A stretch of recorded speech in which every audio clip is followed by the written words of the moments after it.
मी म्हणते दांगे पण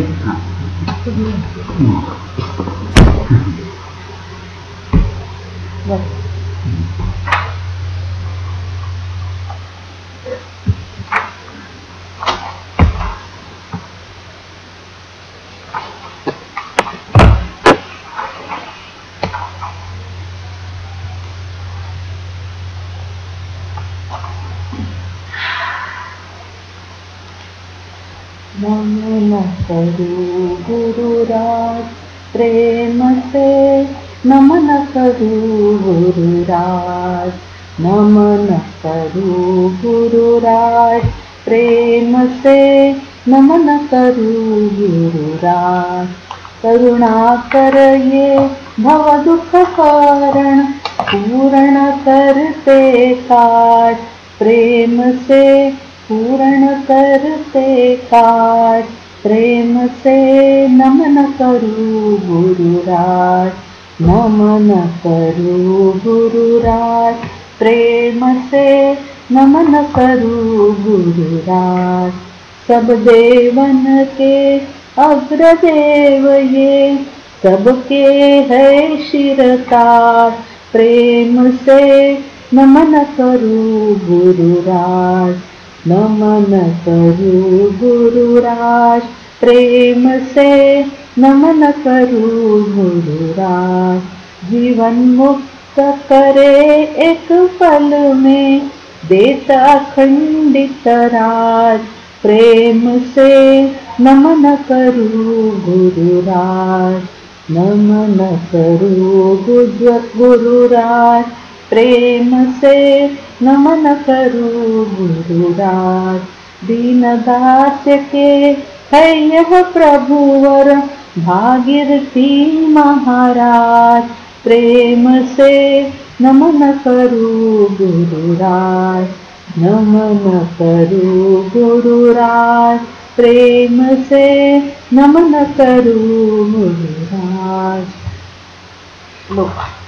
सदा दास राहो तुझ्या नित्य कामी, सदा दास राहो तुझ्या नित्य कामी, गुण वर्णावया ही वदो नित्यवाणी, गुण वर्णावया ही वदो नित्यवाणी।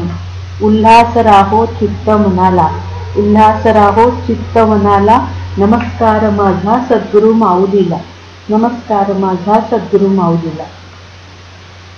आजची एकादशी ही पापमोचनी एकादशी आहे। फाल्गुन महिन्यातल्या कृष्ण पक्षात येणाऱ्या एकादशीस पापमोचनी म्हणतात। या एकादशीच्या प्रभावाने सर्व पापे नष्ट होतात असे पुराणात सांगतात। पुराणातली एकादशी कथा अशी आहे। प्राचीन काळी चित्ररथ नावाचे एक रमणीय वन होते। त्या वनात मेधावी ऋषी तपस्या करीत होते।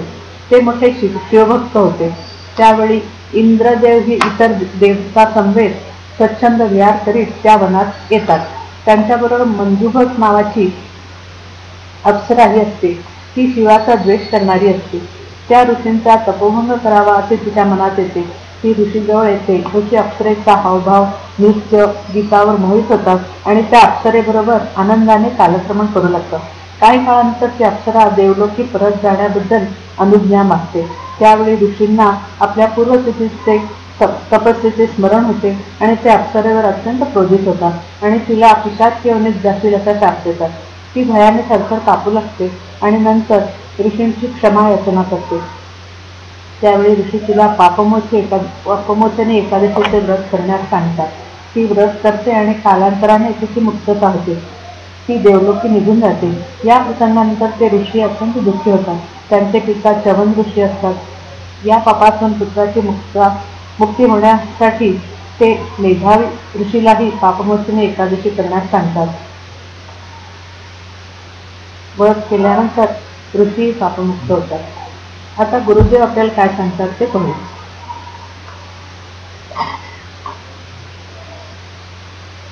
आज आपला कथेचा विषय पाप हाच आहे। आता हे पाप म्हणजे काय याचा विचार आपण करूया। देहाला मी मानणे हेच मोठे पाप आहे। मी देह असे म्हणता कोटी ब्रह्महत्या पाप। गुरुदेव आपल्याला स्वरूपाचा अभ्यास शिकवतात। मी कोण याचे ज्ञान करून देतात। अनेक जन्मापासून आपण या देहाला मी मानत आलेलो आहोत। देह म्हणजे मी आणि तो माझा अशी आपली दृढ समजूत झालेली असते। परंतु सद्गुरूंना शरण आल्यावर ते आपल्यात आमूलाग्र बदल घडवून आणतात. मायेने कौतुकाने आपल्याला जवळ बसून घेऊन सर्व ज्ञान समजावून सांगतात.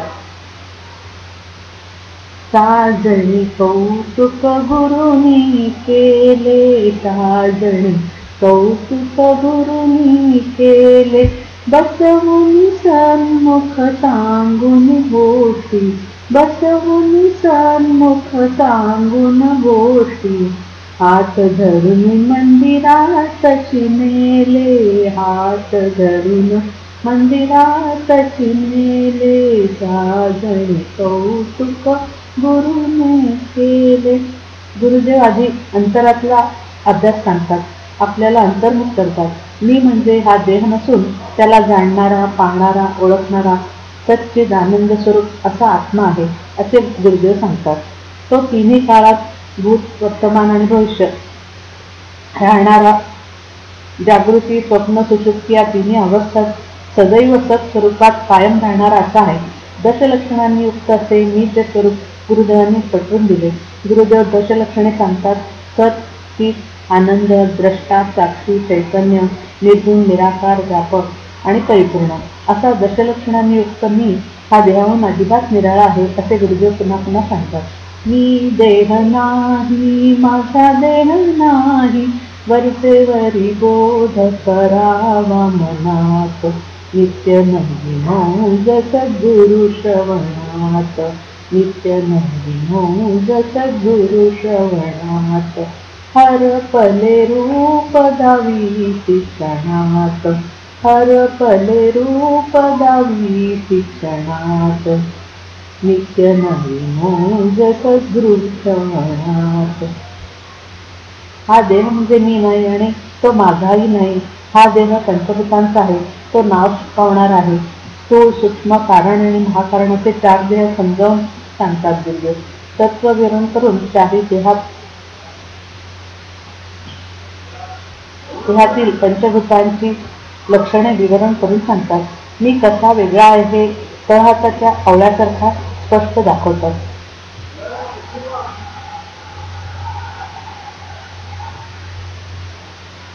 उदाहरणासहित पटवून देतात. गुरुदेव सांगतात, म्हणून तू देहसंग करू नकोस. मी देह असे म्हणालास तर तुला ब्रह्मतेचे पाप लागेल. देहसंघाने मनुष्य अधोगतीला जातो. विषय वासना, कामना यामुळे जीवाला पुन्हा 84च्या फेऱ्यात अडकावे लागते. म्हणून देहाला मी मानण्याचे पाप तू करू नकोस. गुरुदेव सांगतात, पाप पुण्य समता घडे तरीच नरदेह जोडे. आपल्या हातून सत्कर्म घडले तर आपल्याला पुण्य मिळते. पाप आणि पुण्याची योगायोगाने समता घडली तरच नरजन्म मिळतो. हा नरदेह फार दुर्मिळ आहे. कोण घडी कैसी येई याचा नाही भरोसा. असे असताना आपल्याला तातडी करून ते न दवडता या देहाचे सार्थक करून घेतले पाहिजे. असं न केल्यास पुनरपि जननम, पुनरपि मरणम, पुनरपि जननी जठरे शयनम, पुन्हा गर्भ असल्याचे दुःख जे जागृतात विस्तृतपणे सांगितले आहे ते भोगावे लागेल. गुरुदेव देहबुद्धी सोडायला सांगतात, जी अनेक जन्मापासून आपण घट्ट धरून ठेवली आहे. जशी घड्यावर घडा रचून उतरंड तयार केलेली असते ती नाहीशी करायची तर एक एक माठ काढत बसायची गरज नाही. सर्वात खालचा घडा सरकवला की सगळी उतरंड खाली येते. तशी ही आपली देहबुद्धी गुरुदेव विवेक आणि विचाराने समूळ नाहीशी करतात. म्हणजे मुळावर घाव घालून आपली देहबुद्धी नाहीशी होते. मेरे पाप पुण्य किए गगरी, जट फोड़ दिया गुरु ने सगरी, जट फोड़ दिया गुरु ने सगरी, मेरे पाप पुण्य किए गगरी. आता मी कसा आहे तर गुरुदेव सांगतात, न पुण्यम न पापम न सौख्यम न दुःखम, मी सुखदुःखातीच आहे. आता गुरुदेवांच्या ज्ञानामुळे मी पापपुण्यातीच झालो आहे. गुरुदेव आत्मचिंतन सांगतात, मी देहप्राणादी नव्हे पण सर्व सुख संपन्न अविनाशी ब्रह्म, सच्चिदानंद धन, अनंत, नित्य, शुद्ध, बुद्ध, सिद्ध, मुक्त, अभंग, अकर्ता, अभोक्ता आत्मस्वरूप आहे. आता आपण मूळ पद घेऊ.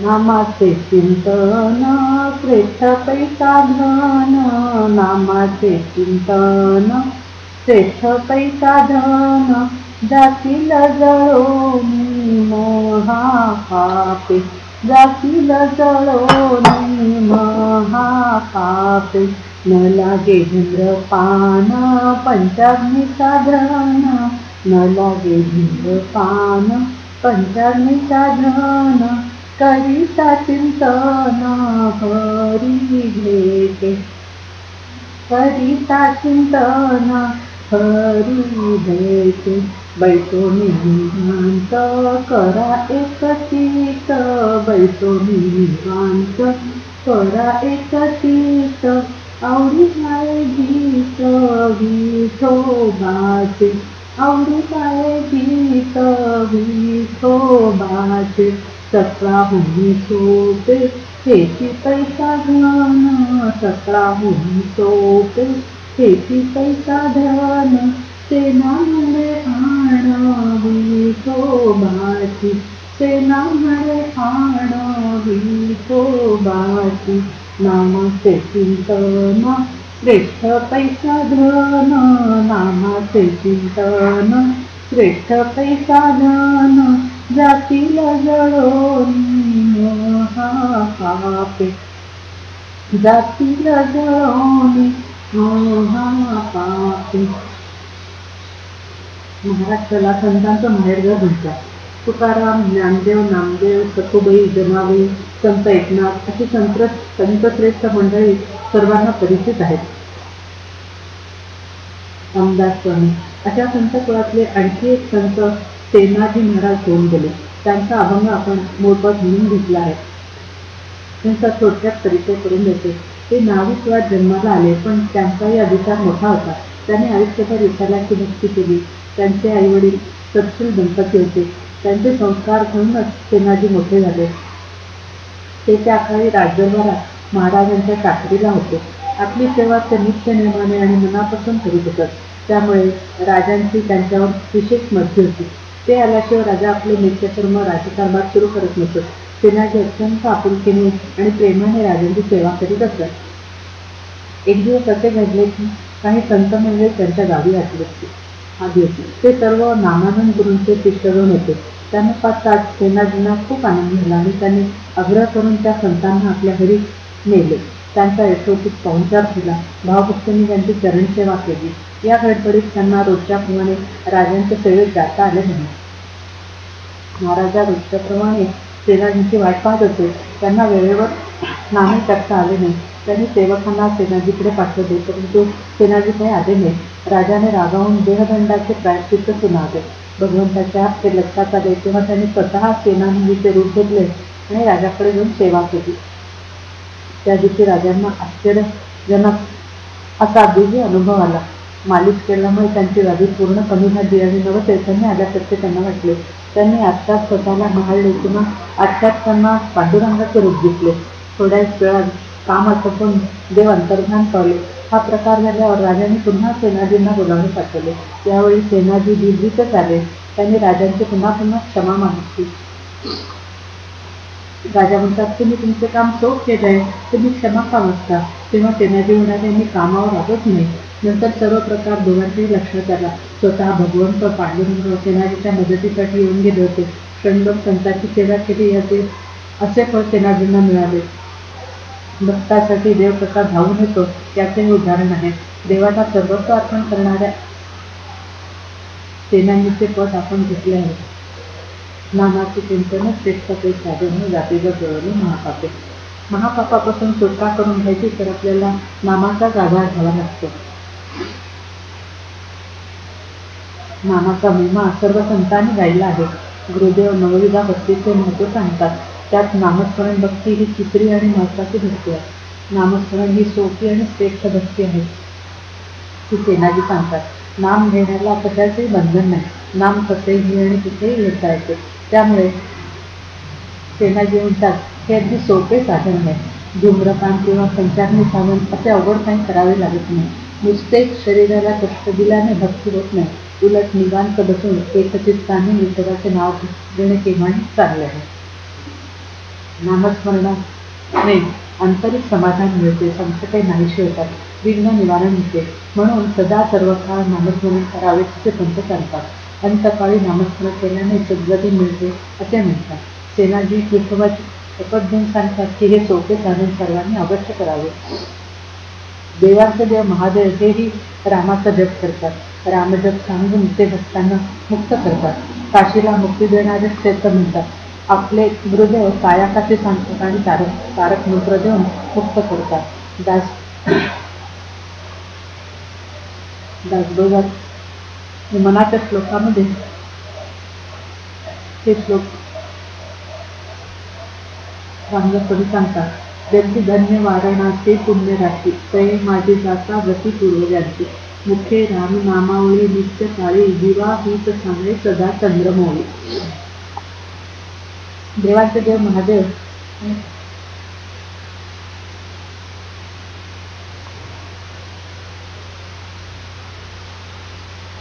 भगवंताच्या नामाने पाषाणही तरले आणि सेतुबंधनाचे कार्य पूर्ण झाले. हरिनाम नेमस्त पाषाण सारी, बहु तारिले मानव देवधारी. तया राम नामी सदा जो विसरती, वदेना कदा जीव तो पापरोती.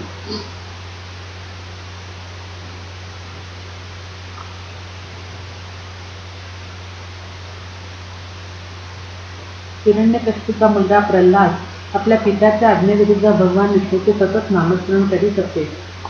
त्याला उंच पर्वतावरून ढकलविले, गरम उकळत्या तेजाच्या कढईत टाकले, हत्तीच्या पायाखाली चढवले.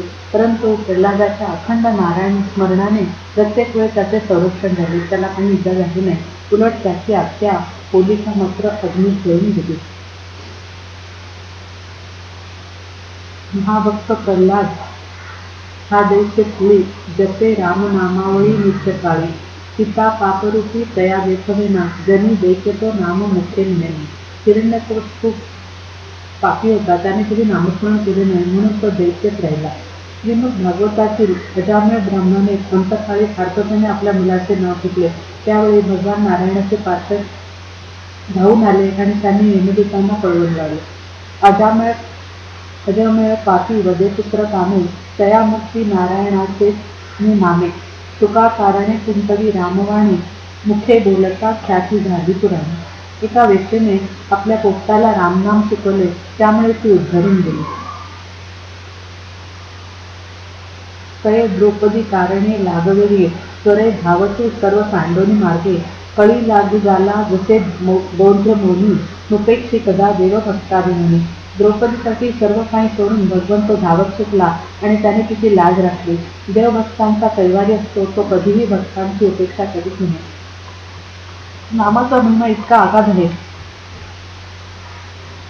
वाल्याकुळीयाने उपराटे नाव घेतले तरी ते पुढे वाल्मिकी महर्षी झाले. त्याने शतकोटी श्लोक रचून रामचरित्र लिहून ठेवले. ते वाल्मिकी रामायण म्हणून प्रसिद्ध आहे. काही न करता वाणीने रामनामाचा जप केल्यास भगवंत संतुष्ट होतो आणि भक्तांचा सांभाळ होतो. मनुष्यच काय, गजेंद्रालाही नामस्मरणाने मोक्ष मिळाला. संत जनाबे म्हणतात, दळीचा कांडीचा तुझ गायीना अनंता. दळीचा कांडीचा तुझ गायीना अनंता. दळीचा कांडीचा तुझ गायीना अनंता. नवी संदे क्षण हरी, नवी संदे क्षण हरी. तुझे नाम राम मुरारी, तुझे नाम राम मुरारी. दळीचा कांडीचा तुझ गायीना अनंता. दळीचा कांडीचा तुझ गायीना अनंता. नामाचा आणि प्रेमाचा जवळचा संबंध आहे. श्री गोंदवलेकर महाराज म्हणतात, प्रेमात राम रमतो, प्रेमाला मोल ना जगा माझी. हाची सुबोध गुरुचा, गुरुरायाला तहान प्रेमाची. नाम सदा बोलावे, कहावे कावे जनाची सांगावे. हाची सुबोध गुरुचा, नामा करते कधी न सत्य मानावे. नामात रंगुनिया व्यवहारी सर्व भोग सेवावे, हाची सुबोध गुरुचा भोगा संगे कुठे न गुंतावे. यासाठी तुकडोजी महाराज म्हणतात, घडी घडी मनी तुझे नाम जपावे, घडी घडी मनी तुझे नाम जपावे, चित्त स्थिर ठेवूनिया शरण धरावे, अनुभव घ्यावे, घडी घडी मनी तुझे नाम जपावे. आठवतो संसार सारा मोह पसारा, वरी वरी सुख वाटे परियंतरी बघावे रे, अनुभव घ्यावे, घडी घडी म्हणे तुझे नाम जपावे. सगुण साखायचे रूप निर्मळ ध्यानी घे, त्याची फळ काळी काळ संसदेची साक्ष, संसदेची साक्ष ग्रंथासी नमावे रे, अनुभव घ्यावे, घडी घडी म्हणी तुझे नाम जपावे, घडी घडी म्हणी तुझे नाम जपावे. आम्हा सारिखाची हाच मार्ग सोपा, जन्म मरणाच्या चुकवाया खेपा, तुकड्या म्हणे क्षण फुके, फुके न गमावे रे, अनुभव घ्यावे, घडी घडी म्हणे तुझे नाम जपावे, घडी घडी म्हणे तुझे नाम जपावे. असा नामाचा महिमा तुकडोजी महाराजांनी गायला आहे. हा संसार मायामोहाचा प्रकार आहे. वरीवरी तो चांगला सुखाचा वाटला तरी आणखी दुःखच वाटायला येते. सतत भगवंताचे स्मरण करून त्यांच्या नामात राहिले म्हणजे आपल्याला शांती आणि समाधान लाभेल. याचा अनुभव सर्वांनी घेऊन बघावा असे ते सांगतात. नामाचे चिंतन श्रेष्ठ पैसा धन, नामाचे चिंतन श्रेष्ठ पैसा धन, जातील जळोनी महापापे, जातील जळोनी महापापे.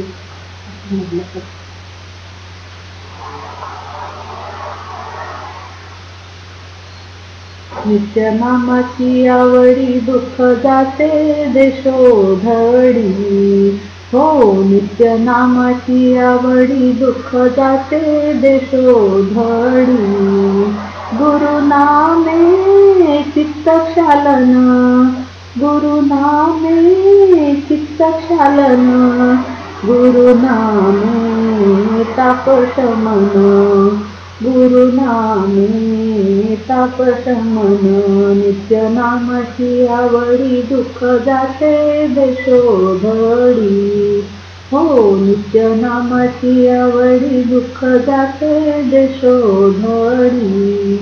गुरुनामे जाय भ्रांती, गुरुनामे जाय भ्रांती, गुरुनामे होय शांती, गुरुनामे होय शांती. नित्य नामाची आवडी दुःख जाते देशोधडी, हो नित्य नामाची आवडी दुःख जाते देशोधडी. गुरुनामे सुख थोर, गुरुनामे सुख थोर, जन्मोजन्मीचा जाय घोर, जन्मोजन्मीचा जाय घोर. नित्य नामाची आवडी दुःख जाते देशोधडी, हो नित्य नामाची आवडी दुःख जाते देशोधडी. भागीरथी नाम छान, भागीरथी नाम छान, लक्ष्मीची समाधान, लक्ष्मीची समाधान. नित्य नामाची आवडी दुःख जाते देशोधडी, हो नित्य नामाची आवडी दुःख जाते देशोधडी. गुरुनामाची थोडी पण अशीच आहे. गुरुनामात आपण राहिलो तर आपले संसार दुःख कुठल्या कुठे पळून जाते आणि आपण आनंदी राहतो. गुरुनामाने चित्तातले संकल्प विकल्प कमी होऊन जातात आणि आपण एके ठिकाणी स्थित राहू शकतो. गुरुचरणाजवळ आपल्याला शांती नसते. आपले जीवन साफ शांत होतात. जन्मजन्मीचा लागलेला मनाचा घोर दूर होऊन जातो. आपली अज्ञान भ्रांती नाहीशी होऊन आपल्याला सुखशांतीचा लाभ होतो. गच्चू भयाचे पद म्हणून म्हणायचे वाटते. गुरुनाथ गुरुनाथ घेतल्या छंद जन्म मृत्यू चौऱ्याशीचे तो सखी बंद. गुरुनाथ गुरुनाथ ज्याची हे वेड आशा कृष्णा संकल्पादी मोठी मोड. आपोआप कूटताची सर्व ही कोड जगामध्ये ज्याच्या भाग्या नाहीच जोड. गुरुनाथ गुरुनाथ घेतल्या छंद जन्म मृत्यू चौऱ्याशीचे तो सखी बंद. गुरुनाथ गुरुनाथ नामाची गोडी एक रात्र दिवस तीच आवडी. सर्व करी परिदेवी स्वानंदे जुडी परब्रह्म होयं विभिन्नती कुडी. गुरुनाथ गुरुनाथ नाम अमृत सेवलिया सर्व रक्त तुच्छ सेवत. मी तू नाही माझे तुझे मस्त राहत देह प्रारब्धाचा खेळ स्वस्त पाहत. गुरुनाथ गुरुनाथ घेतल्या छंद जन्म मृत्यू चौऱ्याशीचे तो सखी बंध. श्री गुरुनामाची महती वर्णन करण्यात शब्द अपुरेच पडतात. सेनानीचे अजून एक पद आहे ते म्हणतात. घेता नाम विठोबाचे घेता नाम विठोबाचे पर्वत जळती पापांचे. ऐसा नामाचा महिमा वेद शिंला झाली सीमा. नामे तारिले अपार महापापी दुराचार. राजा कोळी ब्रह्म हत्यारी नामे तारिला निर्धारी. ते ना बैसला निवांत विठ्ठल नाम उच्चारत. नाम घेता विठोबाचे पर्वत जळती पापांचे. सेनानी म्हणतात असे विठोबाचे नाव घेतल्याने पापाचे पर्वत देखील निवडून जातात. नामाचा महिमा वर्णन करताना वेदही शिणले आणि मौन झाले. कितीतरी महापापे आणि दुराचारी रामकृष्णाने करून गेले म्हणून सेनानी विठ्ठल नाम उच्चारत निवांत बसते. गुरुदेवांच्या कृपेने संतांच्या मदतीने सत्संगाने अध्यात्म श्रवणाने थोडेफार लिंबू कथा करण्याचा प्रयत्न केला. ती गुरुचरणी अर्पण करते. आता विनंती घेऊया. सद्गुरु तुला कळेल तैसे पार. सद्गुरु तुला कळेल तैसे पार. मी पहिलं पार मी पहिलं पार. सद्गुरु तुला कळेल तैसे पार. ही नदी मी अपराधी गा तुम्ही कृपाळू पार. सद्गुरु तुला कळेल तैसे पार. सद्गुरु तुला कळेल तैसे पार. जाणेन पूजा येईन मंत्र येईन सगुण ध्यान. सद्गुरु तुला कळेल तैसे पार. मी पहिलं पार मी पहिलं पार. सद्गुरु तुला कळेल तैसे पार. सर्वेना स्तुती सेवा घडेन येईन भावभाव. सद्गुरु तुला कळेल तैसे पार. सद्गुरु तुला कळेल तैसे पार. बलभूमचरणी भागीरथी विनती करी तसे पार. सद्गुरु तुला कळेल तैसे पार. सद्गुरु तुला कळेल तैसे पार. मी पहिलं पार मी पहिलं पार. सद्गुरु तुला कळेल तैसे पार. सद्गुरु महात्मा जय. पण एकटा झाला का? ठीक आहे. आता त्याच्यामध्ये प्रत्येक करताना